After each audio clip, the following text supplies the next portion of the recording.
Oke teman-teman Independent Training, kembali lagi di channel Independent Training, dan kali ini kita akan membahas topik baru, manajemen resiko, yang mungkin nanti seriesnya akan cukup banyak. Jadi teman-teman, mumpung ini di awal, sudah mulai bisa subscribe, follow, dan komen, terutama untuk yang ingin mengikuti series dari mata kuliah risk management. Nah, kali ini kita akan berbicara tentang di early stages dari risk management, yaitu adalah defining risk. Nah, jadi ini topik cukup menarik, terutama mungkin untuk di kalangan praktisi, dan buat kita yang sedang kuliah, ini mungkin menjadi suatu pengenalan bagaimana sebetulnya risiko itu seperti tata kelola perusahaan. Terkadang kita hafal, terkadang kita tahu risikonya, tapi terkadang kultur yang ada adalah kita cenderung untuk menikmati risiko dibanding kita memitigasi risiko, ya. Karena kembali lagi bahwa risiko itu terkadang terkesan dengan cost, sehingga sering sekali keputusan untuk melakukan mitigasi ataupun pencegahan itu jarang diambil, menunggu sampai risiko tersebut ternyata benar-benar actual terjadi, dan pada saat kita mau melakukan cut loss sudah terlambat. Nah, ini yang terkadang memerlukan awareness dari diri kita bahwa sebetulnya kita sudah memahami risiko itu apa, akan tetapi kita masih berada di dalam zona nyaman untuk dalam tanda kutip menikmati risiko tersebut. Nah, kali ini kita akan mulai dari yang tahap awal, yaitu adalah how to define risk. Nah, jadi sebetulnya kalau berbicara definisi risiko banyak sekali. Ya, teman-teman bisa ambil dari POJK, bisa ambil dari Kamus Bahasa Indonesia, dan kemudian dari misalkan dari banyak sekali institusi risk management yang mendefine risiko dan risk management. Tapi sebelum kita sampai ke risk management, kita masuk dulu kepada definisi risiko. So, menurut Kamus, apakah itu risiko? Risiko adalah kemungkinan atau probabilitas dari terjadinya hal yang berbahaya, injury, kerugian, atau konsekuensi yang tidak kita inginkan. Ini risiko menurut umum yang memang belum dikaitkan dengan perspektif kebutuhan perusahaan, ya. Sehingga itu definisi risiko yang kita dapatkan, yaitu adalah terjadinya probabilitas yang berbahaya, injury, kerugian, ataupun konsekuensi yang tidak kita inginkan. Sehingga sampai tahap ini kita masih melihat bahwa risiko itu adalah sesuatu hal yang negatif konsekuensi yang memang kita tidak inginkan. Nah, kemudian ada beberapa kesimpulan yang kita bisa ambil dari definisi awal Kamus ini. Yang pertama itu adalah bahwa risiko itu dikonotasikan sebagai negatif konsekuensi. Yang kedua, perlu kita pelajari juga bahwa di dalam perkembangannya sebetulnya negatif konsekuensi ini can be also result in positive outcome, ya. Nanti kita akan lihat bagaimana sebetulnya how to manage risk, yang bagaimana akhirnya risk itu justru kita embrace. Risk itu justru akhirnya kita overcome untuk menghasilkan positive outcome. Yang ketiga adalah adanya uncertainty dari outcome. So, pada saat kita berekspektasi bahwa kita mau embrace risk tadi, kita mau mengambil risiko tadi, sebetulnya juga masih ada uncertainty. Tapi ya itulah dia, bahwa risiko adalah uncertainty, dan kadang kita tidak mau untuk mengambil keputusan tersebut. Hal yang paling mudah saja sebetulnya analoginya, sebelum kita berandai-andai ke dalam konteks yang lebih sulit, ada penawaran Anda mau masuk ke dalam premi asuransi kesehatan atau tidak. Ini bicara probabilities, tapi probabilities ini bisa dipelajari. Apakah saya perlu masuk ke dalam skema premi asuransi kesehatan, ya? Karena bagaimanapun buat Anda ataupun buat kita itu adalah suatu cost. Tapi in the same time itu sebetulnya memitigasi cost yang lebih besar apabila terjadi sesuatu pada kita. Nah, sekarang kita tinggal lihat saja sebetulnya track recordnya, probabilitasnya seperti apa. Nah, itu yang menjadi catatan awal kenapa kadang masih ada uncertainty dari positive outcome tadi, ya. Nah, kemudian menurut Institute Risk Management, risiko adalah kombinasi antara probability dari kejadian dan konsekuensi, di mana konsekuensi range-nya mulai dari positif sampai negatif.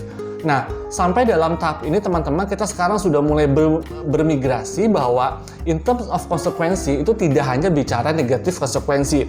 Negatif konsekuensi hanya timbul dari definisi Kamus, tapi pada saat itu di bring out, masuk ke dalam perspektif perusahaan, maka sekarang range konsekuensi berubah mulai dari konsekuensi positif sampai konsekuensi negatif, ya.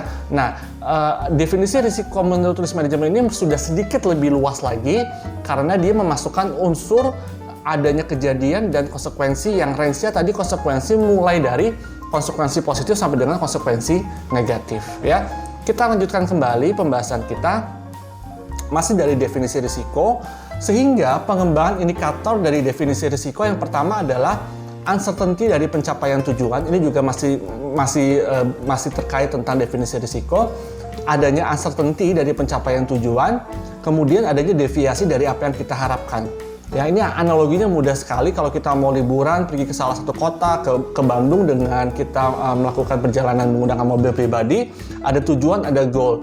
Biasa kita bisa estimasi dari Jakarta menuju Bandung 2,5 jam. Ya, tapi ada dua hal di sini, yaitu adalah adanya uncertainty dan deviasi. Ya, uncertainty kita tidak tahu bahwa kemungkinan akan lebih dari 2 jam. Ya, kemudian ada deviasi. Deviasi itu adanya ketidaksesuaian, adanya gap yang harus kita overcome sebetulnya, ya, seperti ban bocor, e-tol yang habis, dan kemudian banyak sekali hujan, cuaca. Itu yang deviasi ini yang menyebabkan pencapaian tujuan bisa jadi mengalami pergeseran. Ya. Nah, itu yang menyebabkan kita perlu memahami sebetulnya bahwa definisi risiko itu cukup luas. Nah, sehingga sebuah event itu akan berhadapan dengan opportunity, kesempatan, adanya hazard, adanya uncertainty. Ya, nanti mungkin opportunity kita bisa lihat bahwa sebetulnya pada saat ada risiko juga ada opportunity. Nanti kita bisa ada hazard karena hazard sudah cukup berat levelnya, artinya level impact-nya cukup berat. Kemudian adanya uncertainty tadi. Ya, so ini adalah pada saat event itu suatu kejadian yang semua kejadian akan memiliki risiko, ya. Kenapa saya bilang seperti itu? Anda berangkat pagi dari rumah menuju ke kampus ataupun ke kantor. Jangankan bicara sampai ke kampus, Anda bicara dari pagar rumah Anda menuju garasi saja banyak risikonya.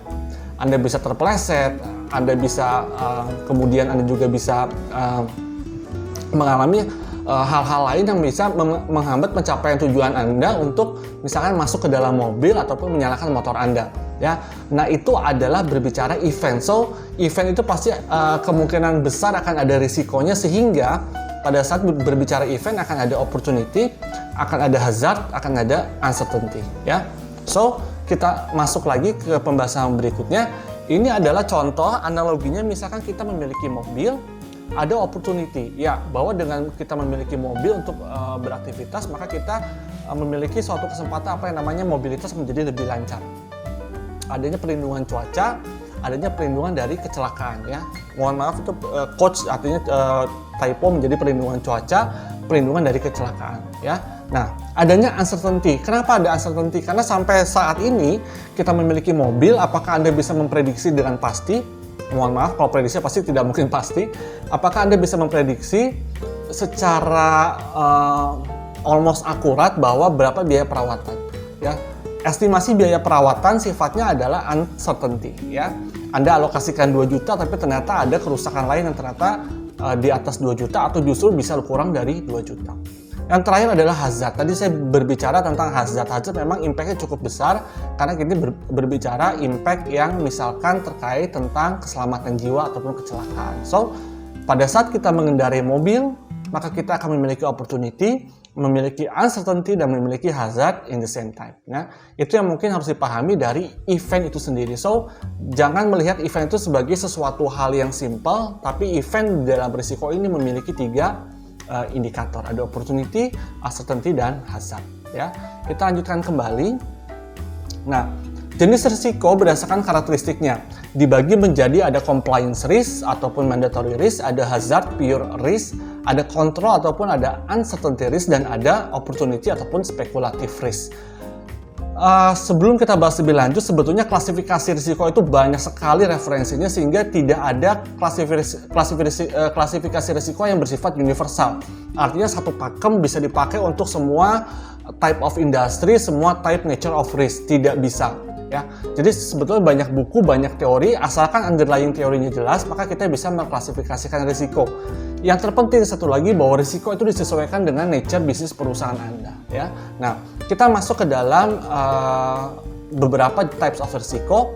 Ya, best practice-nya perusahaan akan meminimalkan mandatory risk ataupun compliance risk, akan memitigasi hazard risk, akan memanage uncertainty risk, dan akan mengembrace opportunity risk. Jadi ada 4 aksi di dalam type of risk. Pertama, meminimalkan mandatory risk, memitigasi hazard risk, ya, mengolah uncertainty risk, dan mengembrace opportunity risk, atau kita akan ambil opportunity risk, ya. Perlu diperhatikan kata meminimalkan dan memitigasi. Meminimalkan kita bisa tidak ambil proyeknya, ya. Tapi kalau mitigasi kita ambil, kita tempelkan kontrol di dalamnya. That is mitigasi, ya. So, bedakan antara meminimalkan dan memitigasi. Kalau saya tidak mau kecelakaan di jalan, ya sudah, saya tidak usah keluar dari rumah, selesai. That is meminimalkan. Tapi kalau saya mau memitigasi, ya saya keluar. Tapi dengan mobil, ya saya perhatikan lampu sen saya sudah berfungsi semua, rem saya berfungsi, seatbelt saya berfungsi, airbag saya berfungsi. That is control, sehingga kita bisa memitigasi, ya. So, perhatikan kata-kata meminimalkan dan memitigasi akan memiliki turunan perilaku yang berbeda, ya. Kita lanjutkan kembali. Types of risk masih dari pembahasannya. So, tadi saya sudah sampaikan tidak ada klasifikasi type of risk yang benar dan salah, ya. Jadi jangan pernah Anda meng-compare types of risk perusahaan ini kok berbeda dengan ini dan harus kita ubah. No. Types of risk itu dikembalikan sesuai dengan kebutuhan perusahaan, ya. Isu utamanya adalah organisasi ini yang paling penting diharapkan dapat mengklasifikasikan risiko sesuai dengan karakteristik nature of industry, ya. Beberapa event risiko yang berasosiasi dengan negative outcome seperti hazard ataupun pure risk yang dapat juga dimitigasi dengan insurable risk, ya. Contoh misalkan pencurian kalau bicara hazard, ya. Nah, tapi nanti ada beberapa hazard yang memang tidak bisa di-cover dengan insurable risk, ya. Kemudian kita lanjutkan control risk. Misalkan terkait dengan sebuah project, adanya delivery project yang tepat waktu, anggaran yang khawatir yang meleset, ataupun teknis lainnya, ya. Terutama di masa pandemi ini, teman-teman perhatikan bahwa beberapa project infrastruktur mungkin mengalami pergeseran deviasi, ya. That is risk, artinya bahwa pada saat kita mengalami adanya suatu ketidakpastian, anggaran pasti akan keluar dari pagu yang sudah ditetapkan, ya. Misalkan karena ada pengurangan tenaga kerja, ada delaying dari shipping barang yang dibutuhkan, kemudian hal teknis lainnya yang membuat project itu akhirnya bisa bergeser antara outcome dan actual resultnya. Yang berikutnya dari types of risk kita membahas control risk, berhubungan dengan unknown dan unexpected event. Refer to uncertainty dan membutuhkan challenge untuk dikuantifikasi, ya. Jadi memang control risk ini terkait tentang unexpected event, di mana uncertainty risk ini membutuhkan suatu measurement ataupun alat yang bisa dikuantifikasikan. Jadi perlunya pengukuran risiko yang sifatnya tidak kualitatif tapi menjadi kuantitatif, ya. Karena ini ujung-ujungnya adalah cost, ya. Jadi kita harus bisa mengkuantifikasi dari control risk tadi, ya. Yang terakhir itu adalah opportunity risk, ya. Bagaimana kita sebenarnya mengembrace opportunity risk. Biasanya to achieve positive return, misalkan kita melakukan event penempatan investasi pada aset keuangan. That is opportunity risk, ya. Saya ulangi, that is adalah opportunity risk. Pada saat Anda masuk ke sana, Anda tidak hanya akan enjoying opportunity, but also risk juga ada di dalamnya, ya. Nanti tergantung bagaimana knowledge, resource, ya, bagaimana tergantung maturity Anda, ya.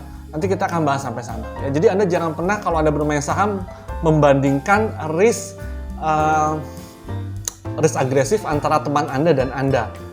Itu di dalam barang yang sama, saham yang sama, tapi Anda memiliki type sikap risk attitude yang akan berbeda. Tapi nanti kita bahas sampai sana, ya.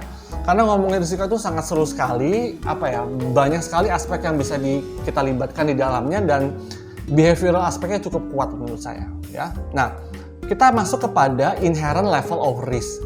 Jadi perlunya organisasi memaksimalkan identifikasi semua risiko yang sifatnya uncontrolled.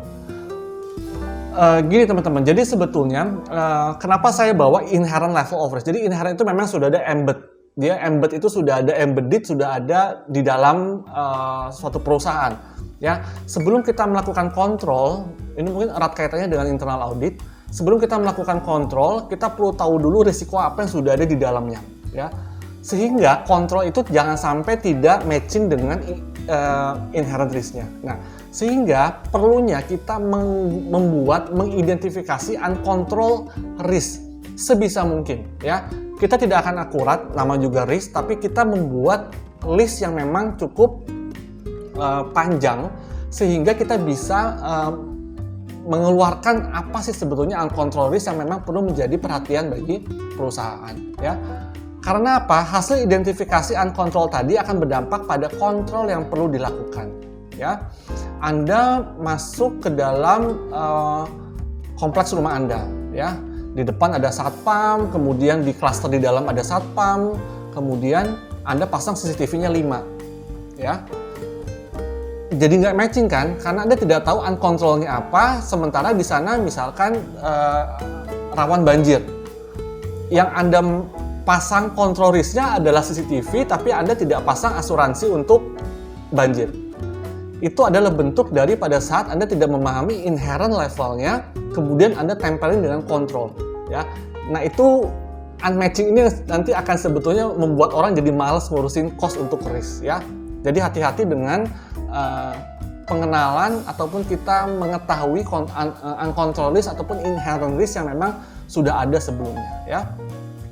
Sehingga saya tulis tadi di sini karena kontrol akan berasosiasi pada cash out yang kemungkinan besar kalau Anda miss itu justru akan menyebabkan opportunity cost yang tinggi, ya.